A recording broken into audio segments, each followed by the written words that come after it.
The hum of private jets echoed softly in the distance as Amina Clark stepped out of the sleek black car, her heels clicking against the polished stone walkway of the executive terminal. The morning air was crisp, and the sky stretched cloudless above the quiet luxury of the private aviation world. Inside the terminal, polished marble floors gleamed under the soft glow of modern chandeliers, and tailored travelers moved in hushed tones, escorted by uniformed assistants and ground staff. It was a space curated to feel exclusive, effortless, an enclave for the powerful. Amina walked through the glass doors with unshakable grace, dressed in slate gray slacks and a crisp ivory blouse. Her hair was pulled back into a neat bun, her leather handbag structured and understated. Everything about her presence was composed, confident, refined. But as soon as she entered, the air shifted, subtle but immediate. A pause in conversation at the check-in desk, a sidelong glance exchanged between two ground crew members, a lingering stare from a receptionist who tried to maintain her polished smile but couldn't quite hide the flicker of doubt in her eyes. It wasn't the clothes, it wasn't the stride, it wasn't the fact that she moved with the quiet authority of someone accustomed to commanding rooms far larger than this one. It was something unspoken, something that always seemed to cling to her in places like this. Her skin tone, her gender, her unexpected presence in a place where people had already decided what belonging looked like and what it didn't. Amina noticed it all. She always did. The way the man near the coffee bar straightened as she passed, suddenly alert. The way the concierge's voice tightened when she approached the desk. The receptionist, a young white woman with a sleek bob and flawless makeup, offered a practiced smile, one that didn't reach her eyes. "Good morning," she said politely. "Are you meeting someone here?" Amina tilted her head just slightly, catching the faint edge behind the receptionist's overly smooth tone. It wasn't an invitation. It was a boundary. A question dressed as courtesy, meant to place her on the outside until she proved otherwise. Amina returned the smile, though hers was steadier. "I'm here for the Horizon 7 on the South Tarmac," she said clearly. The receptionist's fingers hovered over the keyboard. "I see. And do you have a passenger ID or reservation confirmation?" The implication stung, not just the doubt, but the presumption that Amina must be someone's assistant, a guest, a last-minute tag-along. She took a breath. "No confirmation number," she replied. "I don't need one. It's my aircraft." The pause that followed was telling. A blink, a slow, blinking recalibration. "Yours?" the receptionist echoed, as if the words hadn't quite registered.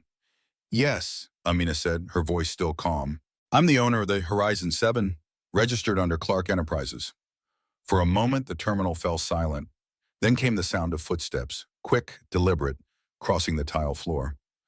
A man appeared, mid-50s, wearing a fluorescent ground crew vest and a scowl that seemed permanently etched into his sun-worn face. His name badge read Dave. "Dave. Is there a problem here?" he asked, his tone sharp, eyes flicking from Amina to the receptionist. "She claims to be the owner of the Horizon 7, the woman offered, suddenly deferential now that Dave had arrived. Dave narrowed his eyes, looking Amina up and down in a long, slow scan. She felt the judgment pour over her like cold water. Disbelief, suspicion, annoyance. "That's a private jet, ma'am," he said flatly. "Only authorized passengers and crew are permitted beyond this point." Amina's lips pressed into a thin line. "And I'm authorized," she replied, "because I own the plane." Dave's jaw twitched. "You'll need to step aside," he said. "We can't allow random individuals to walk around claiming aircraft ownership.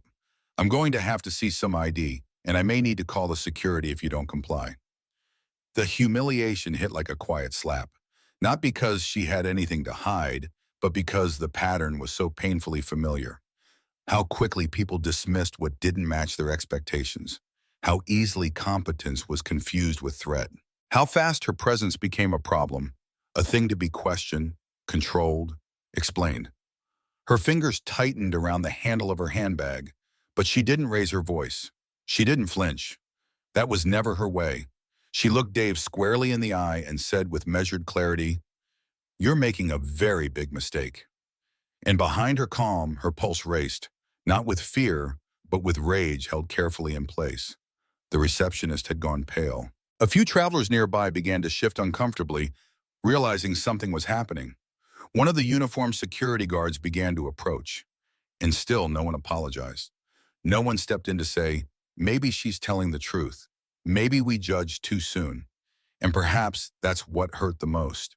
Not the confrontation, but the silence of those who saw and did nothing. She had walked into that terminal with grace and dignity, and within minutes had been turned into an intruder in her own space, her accomplishments erased by assumption. She thought of her mother, who used to say, there's power in knowing who you are, even when the world forgets. And Amina knew who she was. She had earned every bit of that jet, every square inch of the empire she built from the ground up. Her presence didn't need their approval. But in that moment, surrounded by whispers and condescension, she felt the sting of what so many women like her had felt before. The pain of being doubted not because of anything you said or did, but simply because you existed in the wrong skin, in the wrong place. And she would not let that go unanswered. The humiliation didn't come like a slap. It came like a slow burn, creeping through Amina Clark's chest as she stood in the center of the executive terminal, surrounded by suspicion, judgment, and silence. Mike, the head of ground operations, stood with his arms crossed, fluorescent vest crinkling as he leaned forward and pointed a thick, accusing finger in her direction. I don't care what you say, he barked, his voice rising over the murmurs in the terminal. You don't just walk in off the street and claim to own a jet. Either you show identification that proves you're a registered passenger, or you need to leave the premises. Now. Ismina felt the weight of every pair of eyes in the terminal. They weren't looking at Mike. They were looking at her. The woman standing in a fitted white blouse and tailored gray slacks, holding a structured handbag, carrying herself with calm poise, and still, they stared at her like a trespasser, like she didn't belong. The receptionist, who had first greeted her with thinly veiled doubt, now stood frozen behind her desk, lips parted, unsure whether to jump in or stay back. The guards who had been called by Mike to handle the situation now stood on either side of her, their hands near their radios, waiting for her to resist. But she wouldn't resist. That would make it easier for them to believe what they already wanted to believe. Amina's breath caught in her throat, not from fear, but from the sheer injustice of it all. She had arrived like she always did, calm, composed, professional. She had spoken clearly, respectfully. She had done nothing to provoke anyone, and yet here she was in front of strangers who assumed she was an intruder. Why? The answer hung unspoken in the air. Because she didn't look like the kind of woman who owned a private jet. Because her skin tone didn't match their idea of a CEO. Because her confidence was a threat. Because power, when wrapped in the body of a black woman, still makes some people uncomfortable. She should have walked away, she thought for a fleeting second. Let them embarrass themselves in private. But no, why should she? Why should she be the one to leave when she had built this company with her own hands, invested millions into the jet they now claimed she had no right to board, paid the very salaries of the staff now calling for her removal? The thought made her stomach churn. She turned to Mike, whose scowl had twisted into something uglier. Disdain laced with disbelief. I've told you, Amina said slowly, every word pressed with quiet power. I am the owner of the Horizon 7. I'm the CEO of Clark Aviation Group. I suggest you check your records before escalating this any further. But Mike laughed, a short, sharp, condescending bark that echoed through the terminal like a slap.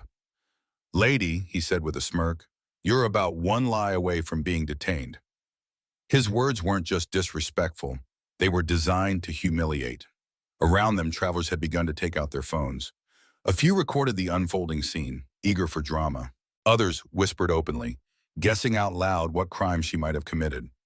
A child asked his father, Daddy, why are they yelling at her? And the man shushed him without answering.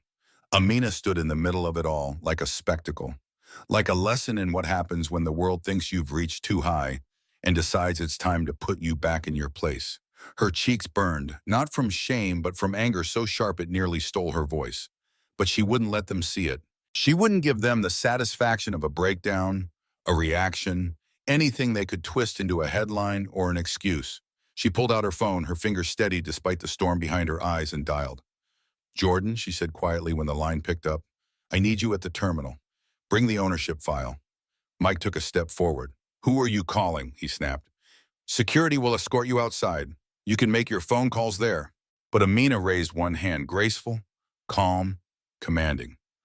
"I suggest," she said softly, "you stop talking now. You're already in deep enough. And here's where I need you, listener, to hold on. Because what's coming next isn't just a reversal, it's a reckoning. What you're witnessing isn't just one woman being disrespected, it's a pattern. It's a reality so many have lived in silence. And yet, Amina's about to turn that silence into something undeniable. She's not just defending her right to board a plane, she's defending her right to exist in spaces people say she doesn't belong in. So stay with her. Stay for what comes after the humiliation, after the camera phones, after the judgment, because she's not finished. As she stood there, breathing through the fire in her chest, Amina realized something. This was no longer just about her. This was for every young girl told she's not enough. Every woman told to prove herself twice as hard.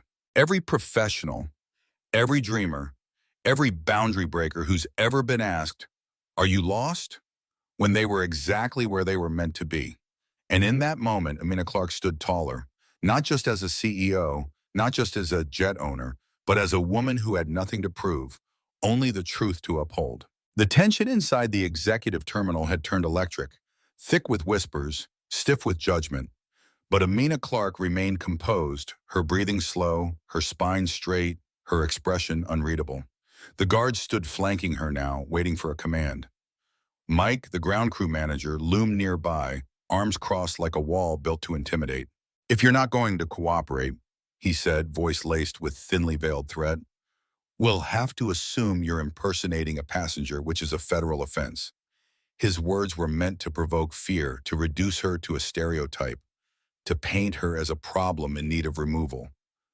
But Amina didn't blink. She didn't shout. She didn't plead. Instead, with the kind of grace that only years of surviving spaces like this could teach, she reached into her bag, not for proof, not for a license, but for her phone. "I need you to bring the Horizon 7 ownership packet," she said into the receiver, her voice even. "Yes, right now." Her tone didn't rise, her hands didn't tremble. Even as judgment raged around her like wildfire, she stayed calm, not because it didn't hurt, but because she had long ago learned the cost of reacting the way they expected her to. What Mike and the guards and the gawking onlookers didn't know was that this wasn't the first time Amina had been cornered by suspicion. What they couldn't see was the scar that lived just beneath the surface, the memory of another confrontation years ago, before she had founded Clark Aviation Group, before she had a fleet of jets, before her name carried weight. She had been 24, just beginning her climb. Back then, she was working in logistics for a commercial airline, sharp, ambitious, and the only black woman in her division. She had been walking to her car in the employee lot late one evening after a grueling shift when two security officers pulled up, lights flashing, doors swinging open with urgency. "Hey, step away from the vehicle," one of them shouted, guns not drawn but hands too close to their holsters. Amina froze, confused, frightened. She had her badge, her uniform, her keys, but none of that mattered. Someone had reported a suspicious individual near the staff lot. When she tried to explain who she was, one of the officers cut her off, insisting she produce more credible proof of employment. The other kept his hand near his weapon the entire time. They searched her bag, made her turn her pockets inward out, demanded her supervisor's number, and called to verify she wasn't lying her way in. That night, Amina had sat in her car long after they let her go, shaking in the dark, humiliated and furious, not just at them, but at herself for not fighting harder, for staying quiet, for feeling small. But she wasn't small anymore. And this moment in the terminal wasn't just a confrontation. It was a test of who she had become since that night, a test of whether she could hold her dignity in the face of public degradation and still protect the business she had built. So now, standing in front of Mike and his scowling staff, she didn't let them pull her into the drama they wanted. She simply put her phone away and looked at him, gaze steady. "I've made the call," she said. "The documents will be here shortly. Until then, I suggest you consider what it says about your company that you'd rather throw out a black woman who calmly tells you the truth than even entertain the possibility that she belongs here. Her words weren't shouted, but they hit like thunder. A few people in the terminal looked away, ashamed. The receptionist's smile had vanished entirely, now replaced by pale silence. One of the guards shifted awkwardly, suddenly unsure of where he stood. "But Mike," he doubled down. "Don't try to make this about race," he sneered. "It's about protocol, and you're not above that." Amina tilted her head, eyes locked on his. "I am the protocol," she said, her voice as soft as silk and sharp as steel. "I own the jet. I pay your company to fuel it, clean it, secure it, and I know exactly who I'm dealing with now." But even as she held her ground, the weight of it pressed on her chest. Not just the disrespect, but the pattern. How many times would she be made to prove herself before she was simply believed? How many times would she be forced to carry the burden of other people's ignorance without ever showing the cracks it caused? Inside, she felt the old ache stir, that ache from the parking lot years ago, the one that whispered, "Don't cause a scene. Don't give them an excuse." But she silenced it. She wasn't that girl anymore. She didn't need to fold. She needed to stand. And here's why you, listening right now, need to stay. Because what happens next is the kind of moment that turns pain into power. What's coming isn't just justice, it's clarity. It's the breaking of a cycle. So if you've ever been made to feel like you were too much just by being present, if you've ever been asked to shrink for someone else's comfort, this is your story too. Stay with Amina. Watch what happens when a woman refuses to be erased and rewrites the entire room instead. The hush that fell over the terminal when the black SUV pulled up was almost eerie, as if the entire building knew that something was about to change. Something big. Inside, Amina Clark remained perfectly still near the reception desk, her face unreadable, but her presence powerful like a gathering storm cloaked in silence. Minutes ago, she had been accused of trespassing, cornered by security, humiliated by a manager who refused to believe she could own the very jet parked on the tarmac. But she had not flinched. She had not yelled. She had simply made one phone call. And now the sound of polished shoes striking the marble floor rang out like a countdown. All eyes turned to the glass doors as they swept open, and Jordan, her executive assistant, stepped inside. He moved with sharp precision, his tailored navy blazer catching the light, a slim black folder in his hand, and the weight of truth in his every step. His face held no expression, but his posture spoke volumes, controlled, calm, confident. The terminal staff stiffened. The guards shifted. Even Mike, whose arrogance had filled the room minutes before, instinctively stepped back. There was something about Jordan that disrupted the balance, something that said, "This isn't going to go the way you thought it would." Jordan walked directly to Amina, handed her the folder with care, and said simply, "Everything is here, Ms. Clark. Full documentation. The aircraft, the terminal lease, and your credentials." She nodded once, quietly thanking him, then turned to face the room. The silence was deafening. Mike forced a half laugh, trying to recover his footing. "And who are you supposed to be?" he asked Jordan, puffing out his chest. "This is a restricted area." Jordan didn't even blink. He turned to Mike, voice calm and unwavering. "I'm here on behalf of the Chief Executive Officer of Clark Aviation Group, Ms. Amina Clark, the registered owner of Horizon 7, the woman you just attempted to remove from her own property." The words didn't land. They detonated. Gasps rippled through the room. Someone dropped a phone. The receptionist clamped a hand over her mouth. Even the guards looked stunned, their expressions shifting from authority to uncertainty. And Mike turned the color of brick.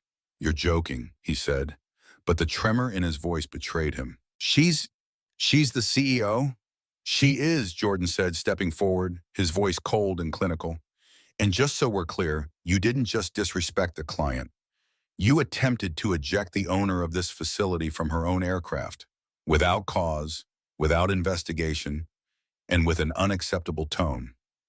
The silence that followed was suffocating. Amina didn't speak right away. She let the shame in the room settle, let every soul who had stared at her like a liar or a problem feel the full weight of their mistake. Then she stepped forward, not with fury, but with grace. The kind of grace that can't be faked, the kind born from endurance, from rising too many times to count. Do you know, she began, her voice soft but resonant, how many times I've been asked to prove I belong somewhere I already own? She didn't name names, she didn't need to. The question hovered in the air like a verdict.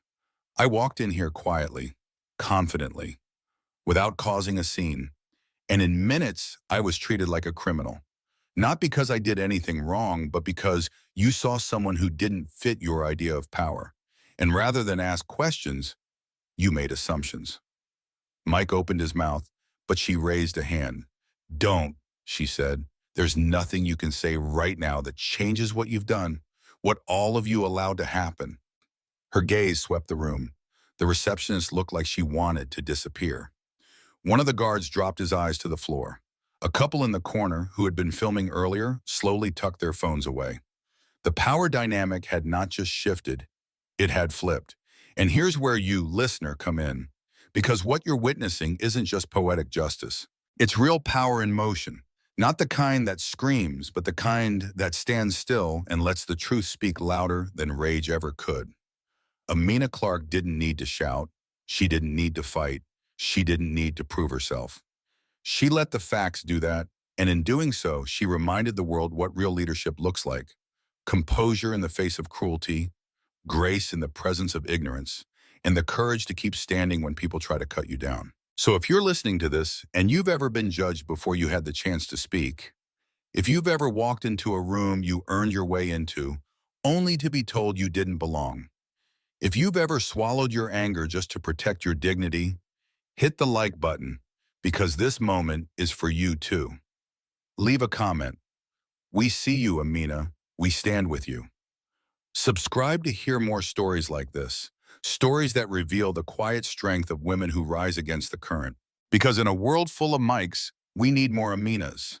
And you deserve to know what it looks like when the tables finally turn. The moment the documents touched the receptionist's desk, a hush fell over the terminal, so thick it felt like the oxygen had been pulled from the air. There it was, the proof. In Jordan's clean, efficient voice, every paper was named aloud. The aircraft registration, the facility lease, the terminal partnership contract, and most damning of all, the signed authorization documents confirming Amina Clark as the sole owner and CEO of Clark Aviation Group. A title that had been earned over years of relentless sacrifice, tireless innovation, and breaking barriers people like Mike never thought she had the right to cross. Mike's face, once pink with bluster and arrogance, drained to a sickly white. His eyes scanned the page like he hoped to find a typo that could rescue him from the disaster he had orchestrated. But there was no typo, no mistake. The only error was his own. You're the CEO? He asked, voice small now, the swagger gone. Amina didn't flinch. Yes, she said with quiet finality. I am. And you're about to face the consequences of how you treated me. The words hung there, heavier than anything she had said before. Because they weren't spoken in rage or revenge. They were spoken in clarity. And clarity is what makes the truth land the hardest. She didn't yell. She didn't shame. But everyone in that terminal could feel the reckoning settle into the room like a coming storm. Mike stammered, trying to recover his footing.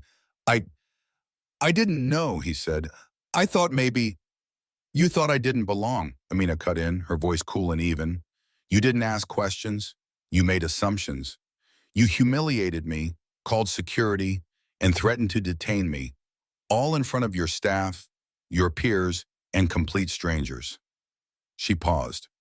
And all because you couldn't imagine that someone like me could own something like this. Jordan stood beside her now, quiet but ready. Amina turned toward him. Draft the termination letter, effective immediately. A few gasps echoed from the corners of the room. The receptionist looked like she might faint. Mike stumbled a step backward, his hands half raised as if pleading for mercy.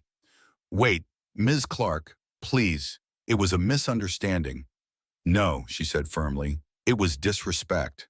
And I built this company to be better than that. The guards, who had once postured with authority, now stood still, caught in the wake of the moment, unsure of where they stood. The receptionist stared at the papers in front of her, frozen in place. One of the nearby passengers murmured, "Wow," just loud enough to be heard. But Amina wasn't here for the audience. She was here for the principle. And her principle was simple. If you let people stay who violate the values you claim to stand for, your values mean nothing. Mike looked at Jordan. "You're really firing me?" he asked, his voice barely audible now, soaked in disbelief. Jordan didn't answer. He simply turned his tablet toward Mike and tapped the digital termination letter. "You can sign here," he said, "or we can have it mailed to your residence. Either way, your badge and access to Clark Aviation Systems are being revoked immediately." Mike opened his mouth again, but Amina raised a hand. "Stop," she said gently but firmly. "Stop trying to talk your way out of accountability. You didn't give me that grace. You gave me judgment. And now you're going to sit with the result of that choice." She stepped forward then, past him, her heels echoing on the marble like punctuation marks in a final sentence. The crowd parted silently. For the first time that day, they weren't looking at her with suspicion. They were looking with reverence, with realization. But it wasn't their validation she needed. It was the restoration of respect. And she had just claimed it on her own terms. And here's the part where you, the listener, come in. Because what Amina just did takes courage. Not the kind they make movies about with fanfare and fireworks, but the kind that lives in your chest when your voice shakes and you speak anyway. The kind that tells you you don't need to match their energy. You just need to hold your dignity. So if you've ever felt unseen in a room you've earned the right to be in, if you've ever swallowed 1,000 words just to avoid being labeled difficult, if you've ever held your ground when every voice around you tried to make you shrink, then this moment is yours too. Comment below. We stand with Amina. Show your strength by liking this post right now. And subscribe to hear more stories like this, stories that remind us that justice doesn't always shout. Sometimes it just walks calmly through the door and says, "I'm not leaving," because that's what Amina did. And maybe that's what you can do next time too. Amina Clark stood at the base of the boarding stairs of her private jet, the Horizon 7, her posture tall, her gaze fixed on the glinting fuselage ahead. The tarmac wind swept gently against her slacks, tugging at a loose strand of hair she didn't bother to brush away. Behind her, the terminal still simmered with the aftermath of what had just happened.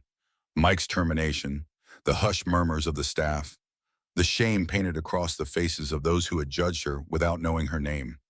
She could still feel the sting of their assumptions lingering like smoke in her lungs. And yet, as she prepared to board her aircraft, she didn't turn around for one last glare.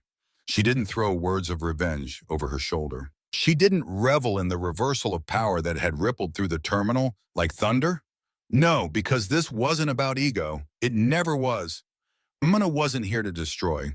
She was here to lead. And her leadership wasn't loud. It was grounded, composed, measured by the legacy she left behind, not the spotlight she could have claimed. She stepped slowly up the stairs, the jet waiting like a loyal sentinel.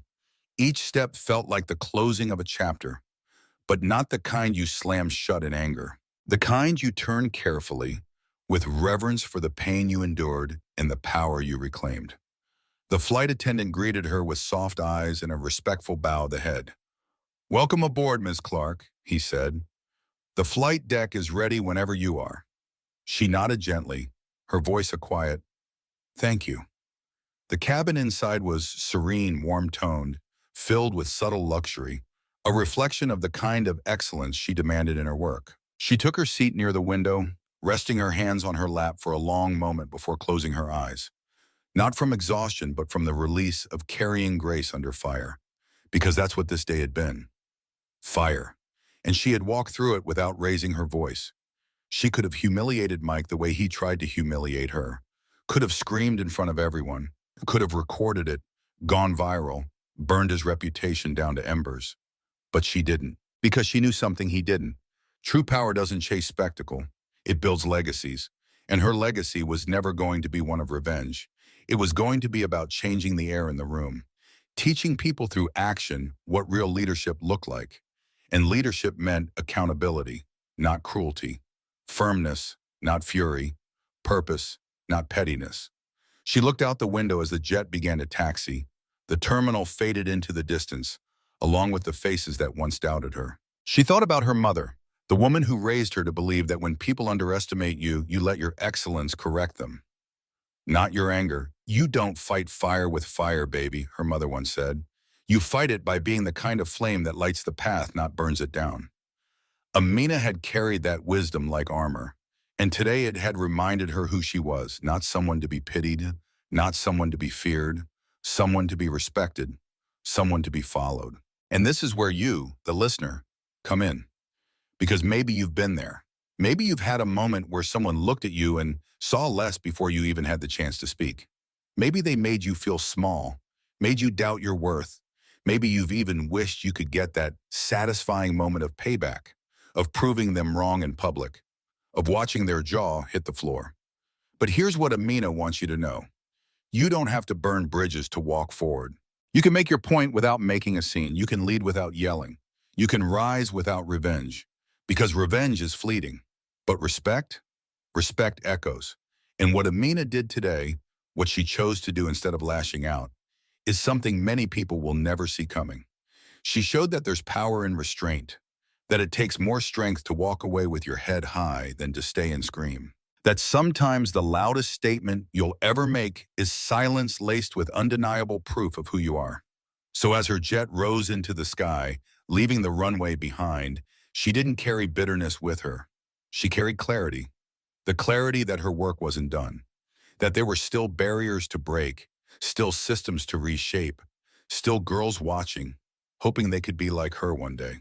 And for them, she would keep building, keep leading, keep showing the world that a Black woman with vision doesn't need permission to lead. She just needs the room to do it. If Amina's story moved you, leave her a message in the comments. Say, "We see you, we believe in you, you inspire us." Hit like if you've ever had to fight quietly for your place. And subscribe for more true stories of strength, dignity, and transformation. Because this story isn't just about Amina. Al-Haman. It's about all of us. It's about who we are when no one believes us, and who we become when we believe in ourselves anyway. 2 days after the confrontation at the private terminal, Amina Clark stood in the boardroom of Clark Aviation Group's downtown headquarters, her fingers loosely clasped in front of her as she gazed out the floor-to-ceiling windows. The city pulsed below her, taxicabs streaming through intersections, office towers gleaming in the morning sun. But her thoughts were somewhere else entirely. They were still in that terminal, in the quiet humiliations and assumptions that had unfolded so casually, so publicly, and so predictably. The shame wasn't hers, but the responsibility now was. Because what happened at that terminal hadn't just exposed ignorance. It had revealed something deeper, a cultural gap. And as CEO, she couldn't just walk away from that. She had to fix it, not for applause, not for revenge, but because she knew the stakes were bigger than her comfort. They were about every single person who walked through the doors of her company and wondered if they would be seen, heard, respected, or erased. The day after the incident, she had quietly begun calling meetings, first with Jordan, then with HR, then with the operations team. Her voice calm but firm, her instructions clear. "We are not putting a Band-Aid on this," she said during one of those early calls. "We are doing the work, from the ground up." And they knew what she meant. Amina didn't believe in performance. She believed in permanence. What happened to her could not be swept under a rug with a half-hearted apology or a vague staff memo about inclusion. It had to be confronted with the same precision she brought to her aircraft specs, carefully, completely, and without excuses. And so, she began crafting the change, not as a PR campaign, but as a movement inside her company walls. She ordered an immediate cultural audit, internal and external, on every level of the business. Hiring, onboarding, training, retention, customer service. No corner would be left untouched. She brought in a third-party consultant firm specializing in equity transformation, not just diversity metrics. She personally rewrote parts of the training material herself, refusing to outsource the responsibility of articulating her company's values. Then she announced something that would send a ripple through the entire staff, a company-wide mandatory training program on bias, equity, and inclusive professionalism. From executives to front desk staff, from hangar crews to private jet hosts, no one was exempt. "This is not punishment," she said in the internal video message she recorded. "This is protection. This is how we keep ourselves honest. This is how we grow. And still, Amina knew not everyone would understand. Some would roll their eyes. Some would resist. Change always invited discomfort. But she wasn't afraid of discomfort. She had spent her entire career being the only one in the room who looked like her. She had felt the cold weight of underestimation so many times, she could trace its outline in the dark. But now she held the pen, and she wasn't going to waste the ink. The week after the policy changes were announced, Amina hosted an all-hands meeting, virtual and in person. She stood on stage alone in front of a full auditorium, with cameras streaming her to every hangar, office, and terminal across the country. Her voice was steady, but her heart was full. What happened to me at that terminal, she said, is not unique. It didn't just happen to a CEO. It happens to people every day who don't have a title to protect them. And that means it's our responsibility to make sure it doesn't happen here. Not ever again. There were employees in that room, people who had worked with her for years, who had never seen her speak like this. Not because she wasn't outspoken, but because she chose her moments. And this moment, this was legacy in motion. Culture is not just what we say, she continued. It's what we allow. It's what we ignore. It's what we excuse when it makes us uncomfortable. And if you are uncomfortable right now, good. That means we're finally starting to look in the right direction. And this is where you, listener, come in. Because what Amina did wasn't glamorous. It wasn't easy.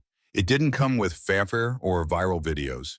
It came in the form of hard conversations, spreadsheets full of policy rewrites, tough feedback sessions, and eyes that looked away when she spoke the truth.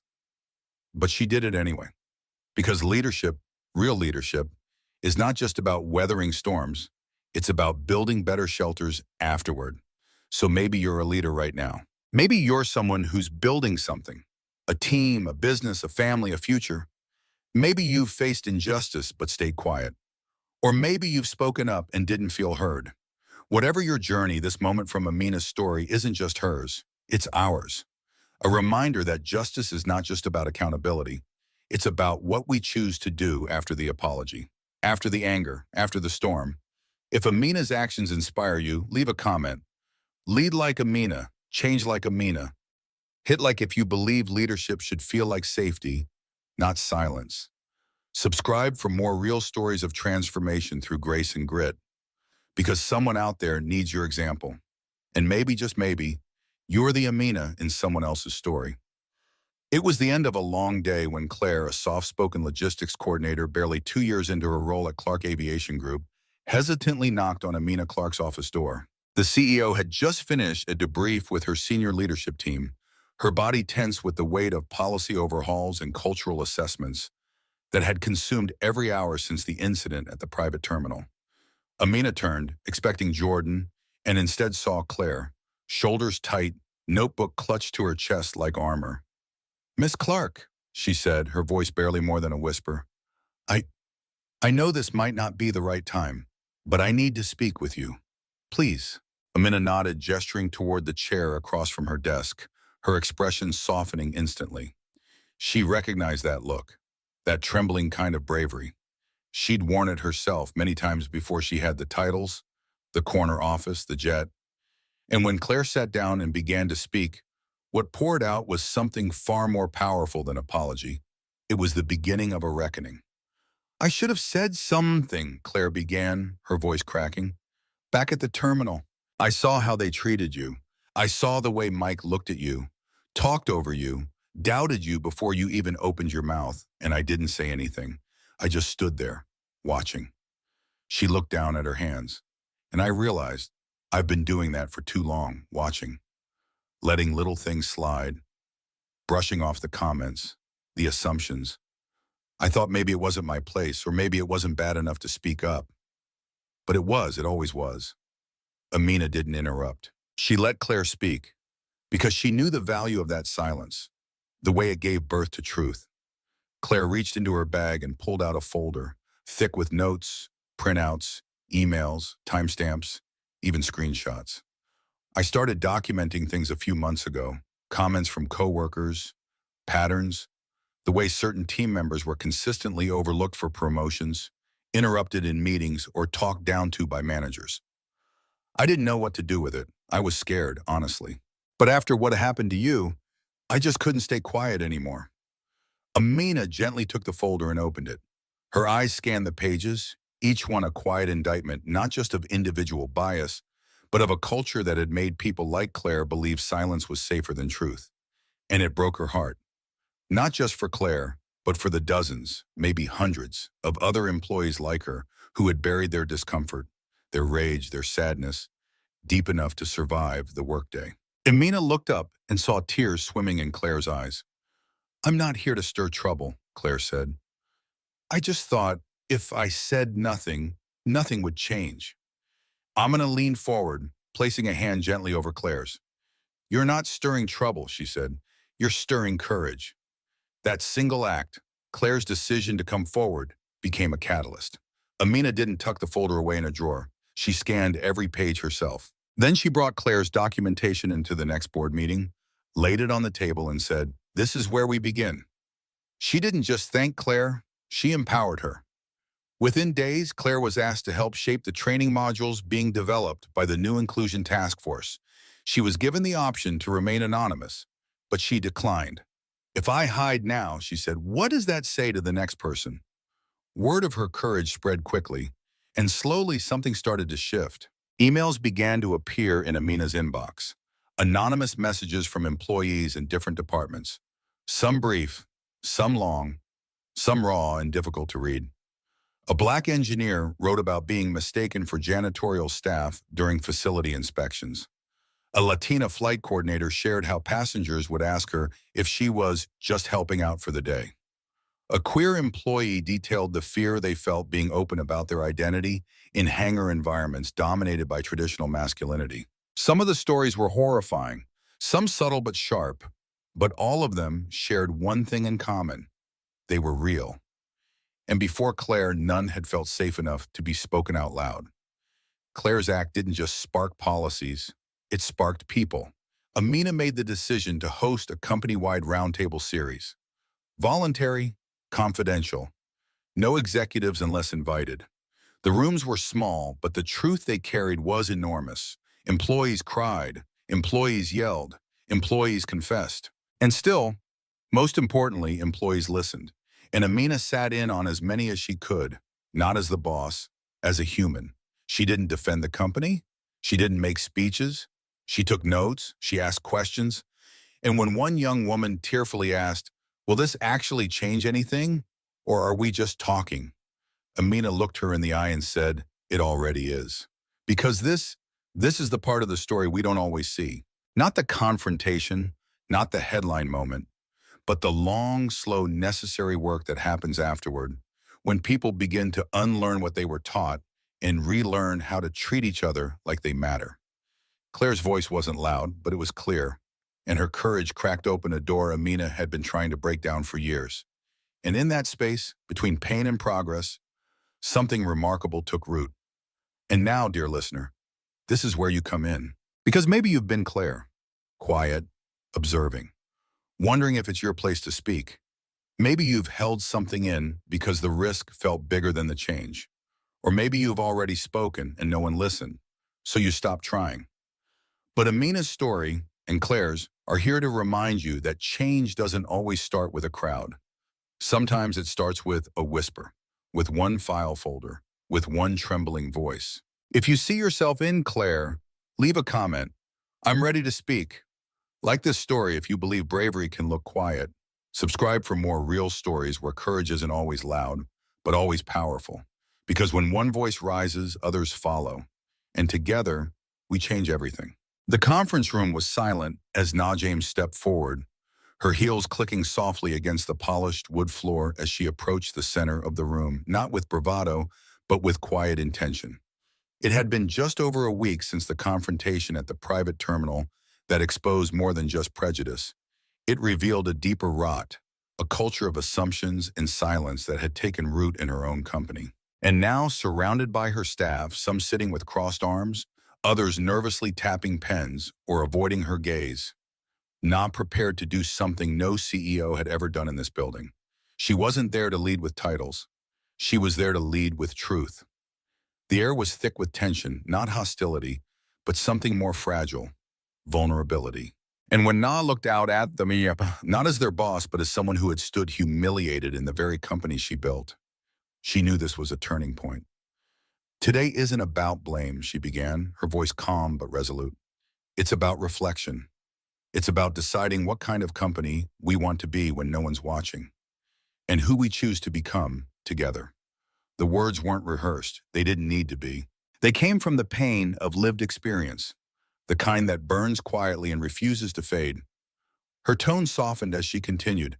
"I want to introduce someone who showed remarkable courage in coming forward last week.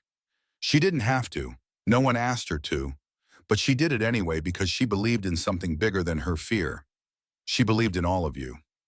She turned slightly and extended her hand toward the front row. "Claire," she said gently, "the floor is yours." Claire stood slowly. Her palms were slick with sweat, and her voice trembled just slightly as she began. But her eyes were focused. "I used to think keeping my head down was the safest way to move forward," she said, her voice reaching the back of the room. "But I've realized silence doesn't protect you. It just isolates you. For months, I wrote down moments, things I saw, heard, and even experienced myself. Microaggressions, bias, people being overlooked because they didn't fit someone's idea of who belongs." She looked up, meeting the eyes of coworkers who now stared at her with a kind of stunned reverence. "I didn't speak up because I was afraid no one would believe me, until the day I watched it happen to our CEO in front of all of us. And that's when I knew if it could happen to her, it could happen to any of us." The room was still. Then someone shifted in their seat, audibly clearing their throat, and another person gently wiped their eyes. Na stayed off to the side, letting the weight of Claire's words linger. There was no anger in Claire's voice, just clarity. "I'm not here to accuse anyone," she said. "I'm here because I believe this company can do better, because I believe you can do better, and because I want to be part of the change." And that's when something extraordinary began to happen. It started with a single voice from the back, a senior engineer who had been with Aurora for nearly a decade. "I never realized," he said, his voice cracked by age and emotion, "how often I've made jokes that weren't funny. Not really.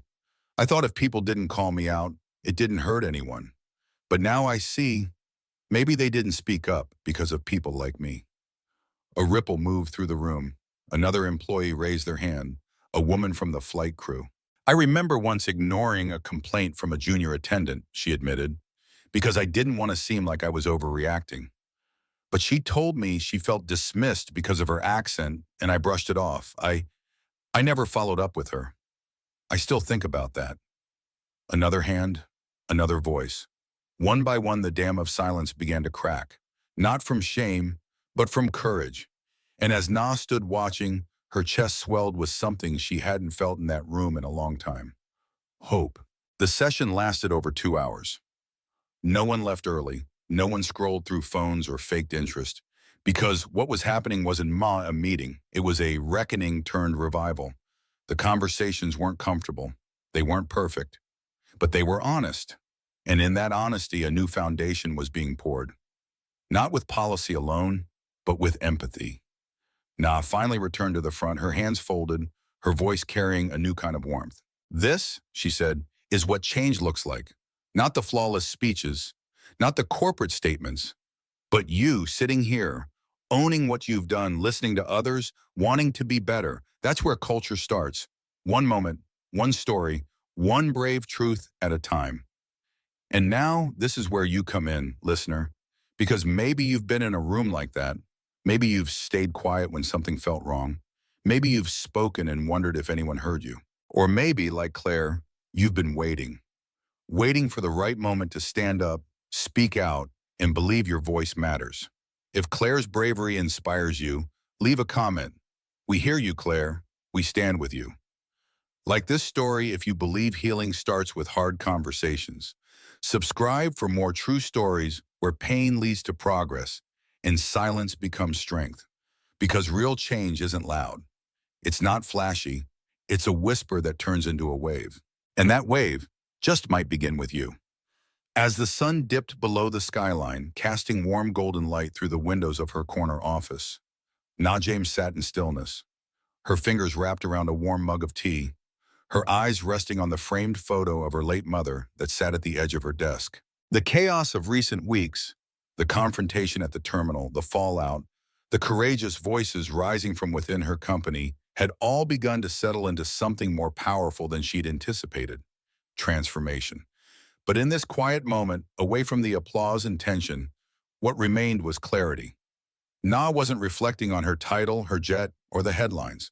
She was reflecting on her purpose, on the quiet, consistent work it took to create not just success, but impact. Her journey hadn't always been easy.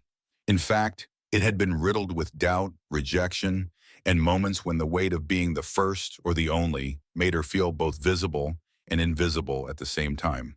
But now, as she watched the horizon shift into deep hues of purple and amber, she understood something even deeper.